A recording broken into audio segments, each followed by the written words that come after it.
College کی 3 لڑکیوں نے ایک ساتھ اسلام قبول کر لیا اور ان کی زندگی میں کبھی کسی مسلمان سے ملاقات بھی نہیں ہوئی، تو پرنسپل نے انہیں اپنے آفس میں بلا کر پوچھا کہ تم کو کس نے برگلایا؟ اس کے ساتھ مجھے اسلام سے پھیرنے کے لیے ہر حربہ استعمال کیا گیا۔ اگر آپ بھی تعصبات کو بالائے طاق رکھ کر اسلام پر تحقیق کریں گے تو اس دین کی حقانیت اور قدر و قیمت کا اندازہ ہو جائے گا۔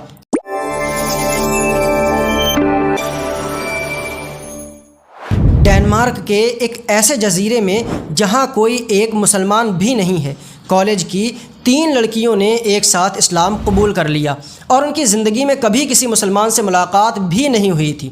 یہ ہیں یولیا اور ان کی بہن اور ان کی سہیلی۔ کلمہ شہادت پڑھنے کے بعد اگلے روز جب یہ حجاب پہن کر اپنے کلاس میں پہنچیں تو پرنسپل نے انہیں اپنے آفس میں بلا کر پوچھا کہ تم کو کس نے برگلایا؟ انہوں نے جواب دیا کہ آج تک ہماری کسی مسلمان سے ملاقات ہی نہیں ہوئی۔ تو پھر انہوں نے کہا کہ تمہاری یہ کایا کیسے پلٹی؟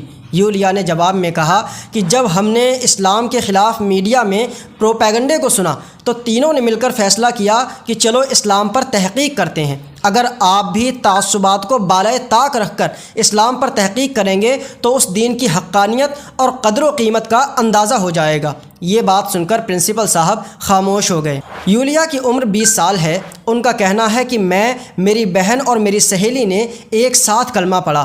یہ ہماری زندگی کا سب سے مبارک دن تھا۔ ہماری خوشی کا کوئی ٹھکانہ نہیں تھا۔ کلمہ پڑھ کر ہمیں روحانی طمانینت اور سکون کا جو احساس ہوا اسے الفاظ میں بیان نہیں کیا جا سکتا۔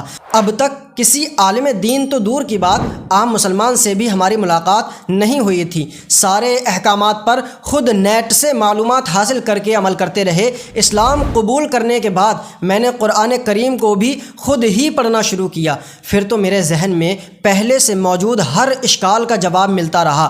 اب بھی مجھے جب کوئی ذہنی خلجان درپیش ہوتا ہے تو میں قرآن کریم کی طرف رجوع کرتی ہوں۔ مجھے ہر سوال کا جواب بھی مل جاتا ہے اور عجیب سعادت کا بھی احساس ہوتا ہے۔ اب میری تمنا ہے کہ میں عربی سیکھ سکوں تاکہ براہ راست قرآن کریم سے استفادہ ممکن ہو۔ یولیا کا کہنا ہے کہ اب میں صرف اور صرف اللہ تبارک و تعالیٰ کی رضامندی چاہتی ہوں۔ مخلوق چاہے خوش ہو یا ناراض، مجھے ہر وہ کام کرنا ہے جس سے میرا رب راضی ہوتا ہے۔ میرے پاس جو کچھ بھی ہے وہ میرے رب کی امانت ہے۔ نماز، روزہ اور حجاب وغیرہ کو دیکھ کر میرے بعض عزیزوں نے کہا کہ یہ تو بہت زیادہ مشکل مذہب ہے، اسے چھوڑ دو۔ اس کے ساتھ مجھے اسلام سے پھیرنے کے لیے ہر حربہ استعمال کیا گیا۔ میں نے الٹا ان تمام لوگوں کو اسلام کی دعوت دینا شروع کی۔ یولیا کا کہنا ہے کہ میں اب ایک اولڈ ہوم میں بطور کک کام کرتی ہوں۔ میری تمنا ہے کہ میرا ایک ایسا خاندان ہو جس کے تمام افراد مسلمان اور 5 وقتہ نمازی ہوں۔ تو دوستو، دیکھا آپ نے کہ صرف اسلام کو پڑھ کر اس پر ریسرچ کر کے 3 خواتین نے اسلام کو قبول کر لیا۔ تو ذرا غور کریں کہ اسلام کا ہر فرد، ہر مسلمان اگر اپنے نبی صلی اللہ تعالیٰ علیہ وسلم کی سیرت مبارکہ کو اپنا کر اپنی زندگی گزارنے لگے تو کیسا انقلاب برپا ہوگا۔ اللہ تبارک و تعالی ہم تمام مسلمانوں کو حضور نبی کریم صلی اللہ تعالیٰ علیہ وسلم کی تمام عادت و اخلاق اور سنتوں کو اپنانے کی توفیق عطا فرمائے۔